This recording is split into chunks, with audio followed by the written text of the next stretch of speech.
dans le contexte du développement économique des communautés, il y a toutes sortes de projets de plus en plus grands qui apparaissent. Les communautés sont sollicitées dans des grands projets comme les projets hydroélectriques. Exemple, j'ai travaillé sur le projet La Romaine avec les gens des Coinichit et la communauté a fait une entente avec Hydro-Québec et pour réaliser son entente a dû faire des partenariats d'affaires avec des entreprises assez importantes pour être capable, oui, d'aller chercher les contrats qui étaient attachés aux ententes. Dans d'autres cas, c'est des entreprises de plus petite dimension qui ont besoin de travailler ensemble pour peut-être grandir, pour peut-être être capable d'aller chercher des marchés qui ne sont pas capables seuls. Donc, le partenariat d'affaires, ça peut être pour quelque chose de plus petit comme quelque chose de plus grand. Sauf qu'il faut s'y préparer. Donc, pourquoi on fait un partenariat? Avec qui et comment? Parce que très souvent, et surtout dans les grands projets, vous remarquerez que dès le moment où un grand projet s'annonce, il y a un paquet d'entreprises pleines de bonne volonté qui viennent rencontrer le conseil ou les entreprises de la communauté et qui viennent dire, nous, on veut votre bien, et si vous ne faites pas attention, ils vont finir par l'avoir.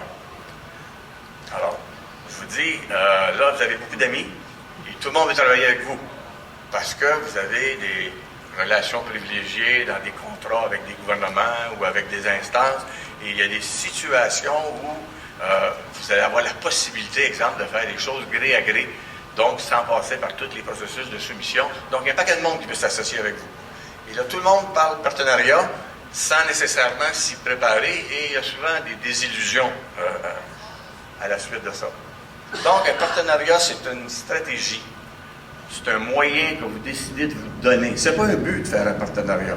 On en fait un parce que c'est nécessaire, parce que ça nous fait avancer, et aussi parce que ça nous fait atteindre un but qu'on ne pourrait pas atteindre seul.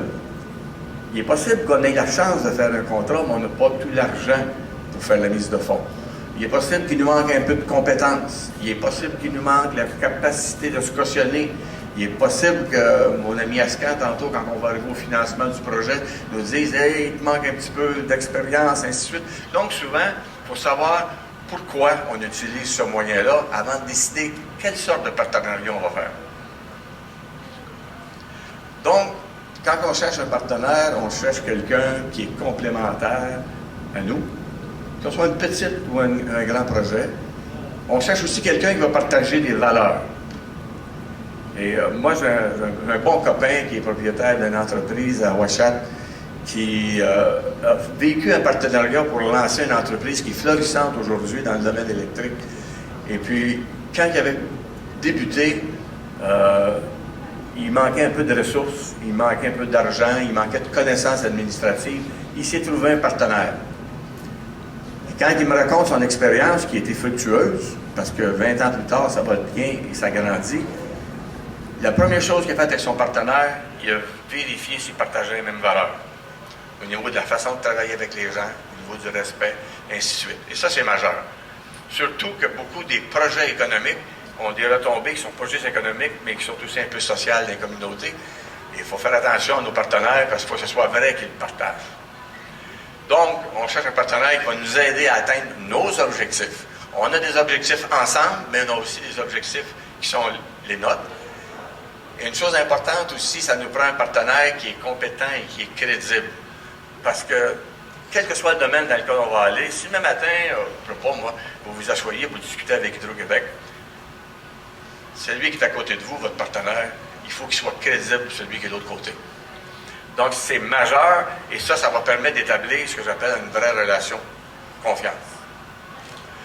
La première étape, c'est des devoirs que vous devez faire.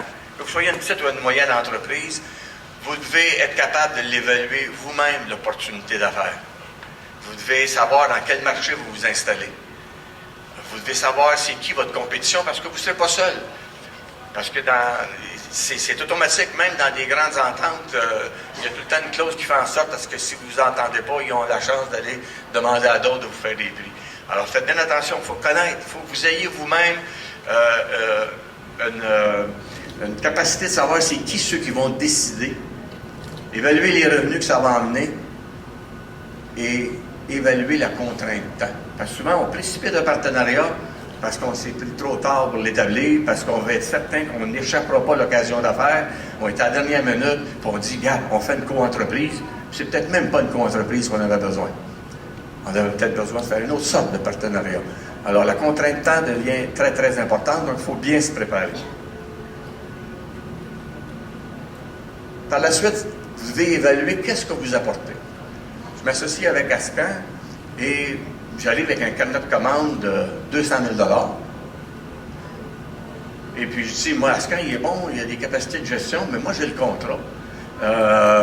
Comment ça se monnaie, ça, quand on va discuter notre proportion? On va être 50-50?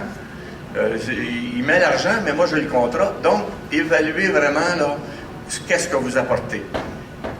Si vous apportez un contrat gré à gré, un contrat qui est quasiment consenti, ça a une valeur qui se monnaie. Et plus tard, dans l'entente, il faudra que ça se paraisse. Quel capital que vous allez apporter? Ou l'accès à du capital? Avez-vous les ressources humaines? Est-ce que vous allez être complètement dépendant des ressources humaines du partenaire, donc dépendant de ses propres connaissances et que vous ne serez pas capable d'être un joueur à part égale? Il faut absolument l'évaluer, évaluer l'expertise.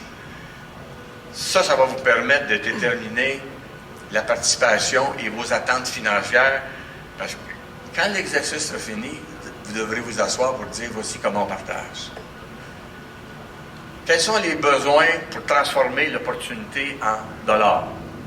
Demain matin, je ne sais pas, moi je suis la communauté qui est impliquée dans le plan Nord, et là j'ai la chance d'avoir un beau contrat de 20 millions pour construire un tronçon de route.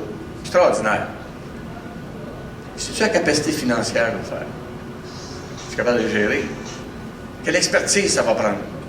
Quelle accréditation? Est-ce que n'importe qui peut faire ça? Ou si celui qui va le donner demande des choses précises? Donc, il faut connaître dans quoi on s'embarque. C'est comme ça que vous serez capable d'évaluer la proposition de tous les gens qui vous sollicitent à gauche, à droite pour devenir vos amis demain et de faire de l'argent avec vous.